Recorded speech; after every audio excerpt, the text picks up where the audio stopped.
Hello mga kaibigan, ako po si Gans Pinoy at very excited ako ngayong araw kasi kasama natin ngayon ang isang 3-time IPSC World Champion, Gans Pinoy, Khalil Veray. Maraming salamat, brother, sa pag-accept sa invitation ko to interview ikaw today. Gusto ko din kasi, magkakwentuhan tayo to know you more and ma-share mo yung story mo sa mga viewers din natin. Si Khalil Veray is a 3-time IPSC World Champion. Nakamit niya yon at a very young age. Before we go to ikaw being a World Champion, let's go back ng konti. Paano ba nagsimula sa guns si Khalil Veray? Simula po ako kuya sa Airsoft War Games, Milsim, nung 8 years old ako, kasama yung father ko. Tapos eventually, parang nagkaroon po kasi ng real steel match dun sa amin, sa Subic, yung Pinoy Cup. Sa tabi niya, mayroong airsoft match na practical shooting din. Tapos pinilit ko po yung dad ko na masubukan ko. So yun, nagustuhan ko po, tapos okay naman yung pwesto ko dun sa match. Airsoft practical shooting po ako until 11 years old. After that, lumipat na po ako sa totoong baril. Sa real steel. Meaning ba, family of shooters din ba kayo? Actually, hindi po. Chef po yung parents ko. Talagang nagustuhan ko lang po yung baril dahil sa dad ko, dahil sa airsoft. Tapos, ayun po, nagtuloy-tuloy na po ako sa practical shooting. At a very young age, no, nag-start ka na rin. Paano mo na-realize nun, I want to shoot at a higher level or gusto ko ng karirin tong shooting talaga? Actually, nung nagsimula po ako, hindi naman po sa inobliga ako manalo, pero parang sabi ng parents ko, if hindi ko gagalingan, wag na lang po namin ituloy yung sa real steel kasi magastos po siya for us. Kasi nung nagsisimula ako, din naman po kami well-off-for, din naman kami mayaman. Kaya focus lang po talaga ako sa dry fire that time. So yun, sabi sa akin ng parents ko, kung hindi ko planong karirin, wag ko na lang gawin kasi hindi naman siya pwedeng hobby for me. Lalo sa status po namin that time. Hindi naman siya no choice, pero talagang nagpursige ako kasi gusto ko talaga Gusto ko rin po talagang yung sport. Noon nga, bata ka pa, nag-compete ka na rin sa World Shoot, yes, which is no joke. Same with the gastos. Nakasama, tama. Paano mo finand yung sa World Shoot mo? That time, may mga tumulong din po. Dito sa atin sa Philippines, mga friends na tumulong. Tapos, tinaguyo din talaga ng parents ko na ma-fund yung sa World Shoot ko kahit wala po talaga kami masyadong panggastos that time. Para makatulong din po sa gastos, hindi po ako masyadong nagpo-practice gamit bala. More on dry fire po talaga ako. 1 hour bago pumunta sa school, tapos pag-uwi ko, dry fire din 2 hours. Okay. Puro dry fire lang talaga. So ano yung mga sacrifices na ginawa mo to reach this high level of shooting? Yun, during that time, lalo na po nung before World Shoot 2017, hindi ako masyado lumalabas with friends. After school, diretso uwi, dry fire. Wala na pong ikot-ikot pa sa labas. Kaya focus lang sa goal. Focus talaga doon. Ilang taon ka nun? 14, 15, yan. So, sa age na yon, nandun na talaga yung mental state mo. Yes, Nung nagsa-start out ka, sino yung mga naging inspiration mo? Nung bagong-bago po ako, mga idol ko po talaga, local po, wala pa po akong alam ng mga international shooters. Si, Edward Rivera, Jetro Junicio, yan, sila po talaga yung pinapanood ko dati nung nagsisimula pa lang. Okay. Kasi pati sa range sila yung talagang pag nakita mo dati sa kinakamayan na lahat, nagpapicture lahat, ganyan. Sila talaga idol Ayun po. Tapos eventually, nalaman ko may Eric Grofel pala.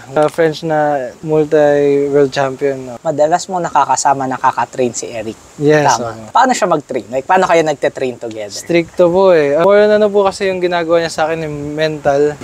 Talagang papahirapan ako na pagka nag-miss ako, bawas yung bala ko. Kasi lahat ng bala ko po sponsored by CZ pagka nagte-train ako sa Europe. So, kada miss ko, kung meron ako 1,000 rounds na pang training sa araw na yun, kada miss ko, tatanggalan ako ni Eric ng 100 rounds. Ganun po kahirap. Kung kilala niyo po, malalaman niyo na rat-ratero ako pagka umotok. Kaya talagang minsan, lalo na sa training, may miss Pag nakita po ni Eric yun, talagang lagot.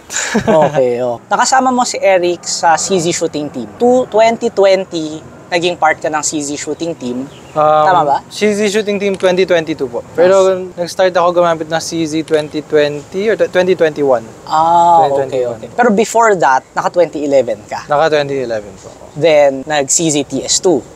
Kamusta yung naging shift nun? Malaking adjustment ba? Kung sa adjustment po, siguro in a good way. Malaking adjustment in a good way. Kasi sa trigger, sobrang laking improvement nung ginamit ko yung CZ kasi sobrang crisp ng trigger. Tapos sa recoil naman po, nagustuhan ko yung mabilis na recoil ni CZ compared sa 2011. Which di ko alam if gusto ng karamihan. Pero ako gusto ko kasi talaga yan.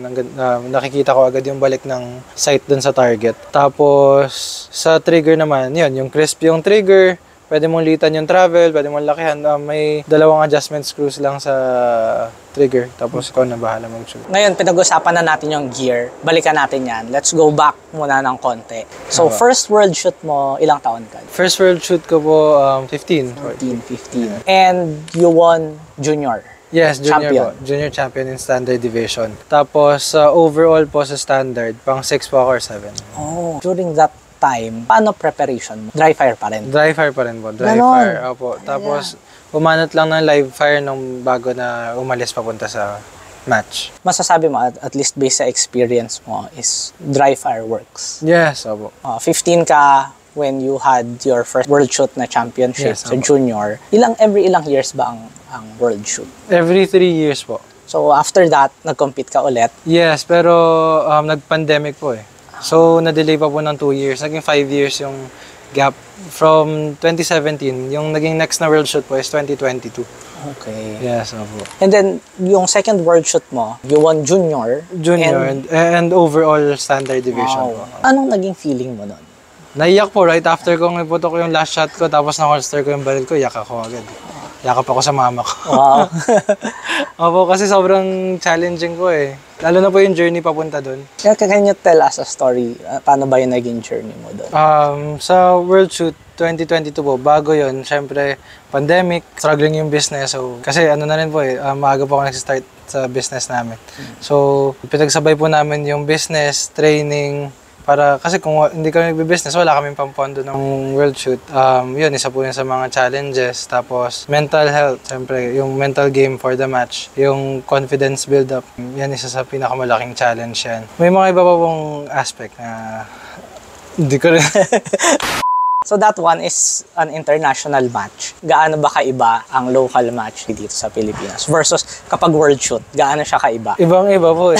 Actually, kahit po yung world shoot compared sa level 3 natin, ibang-iba pa rin. Kasi yung pressure po eh. Diba? Parang pag dito, kung nasa high level, kapag natalo ka, okay, training ako, laban ako ulit. Eh yun yung world shoot po, every 3 years so yun eh. Pag doon pangit yung laro mo, parang paano ko babawiin yan 3 taon pa. So parang iba yung pressure, iba rin yung course of fire po eh. Dito sa atin, puro madami rat-rat, di ba? Puro tawag nga nila, Eric, Filipino style of shooting is parang puro speed. Tapos pagdating mo po sa world shoot, ibang-iba po eh. Parang malalayo yung targets, may mga no-shoot, may mga partial targets na mahirap barilin.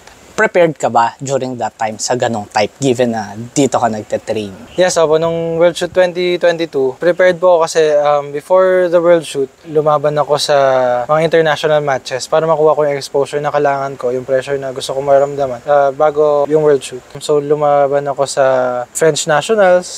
Kasama ko po dun sila Eric, yung mga ka-team ko sa CZ. So, 48 stages kasi 2 days irons yung ilalaro namin, tapos 2 days optics. Tapos tag 24 stages, kaya 4 days straight yun. 12 stages per day. O sobrang hirap, tapos puro takbuhan, malalayong targets, ganyan. Tapos Extreme Euro Open sa Czech Republic, yan na po, puro speed. Tapos bigla may malalayong targets, tapos lahat ng stages may swinger. Kaya ang hirap din ako. Grabe no. So, bukod sa mentally exhausted, physically exhausted din talaga. So, ibig sabihin, kung ganun talaga nabugbugan, very important to have a very good gear. Yes, opo, talaga. Kasi kailangan yung gear mo, something na hindi ka papabayaan, hindi magma-malfunction during course of fire. Ano ba yung mga gear mo? Sa rig po, holsters, mag pouches, ang gamit ko is double alpha. Tapos sa baril po, gamit ko is the CZ-TS2 Orange kasi sponsored po ako by CZ. Yun naman po yung 2 major sponsors saka equipments. Thank you so much for sharing your story. Final question ko na. For the people, especially sa mga nanonood, ano yung mga first tips na gusto mo ibigay sa kanila if they want to compete dito sa sport na to? Siyempre, unang-una po, yung safety sa pag-handle ng gun, kung saan ba dapat nakatutok baril mo, ano yung dapat mong gawin, ano yung unang dapat nasa utak mo para safe ka. Pagka tumatakbo, dapat naka-trigger finger out, ganyan. Basta umalis ka lang sa port, nakalabas na yung trigger finger mo po. Tapos yung sweeping rules. Lahat po ng safety rules. Tapos after that, yung tamang equipment, tamang coach. Pinakamaganda, may tamang coach na agad. Para mas mabilis, mas parang nasa fast track ka na. sa paggaling sa shooting. Kasi ang hirap po pagka nangangapa ka. Ako rin naman po nung nagsimula ako, may mga tumulong din po sa akin na gumaling eh. Doon sa mga viewers natin na interested makita siguro ng social media account mo, or kung gusto nila ma-reach ikaw for coaching, or kung gusto lang nila sundan yung journey mo, paano ba nila mahahanap Khalil Veray? Nasa Instagram po ako at Khalil Veray, tapos sa Facebook naman po Khalil Adrian Araneta Viray. Brother, maraming salamat. Thank you so much. So yun lang po mga kaibigan. Salamat po sa panonood. Kita-kita po tayo sa susunod na video. Ako po si Gans Pinoy.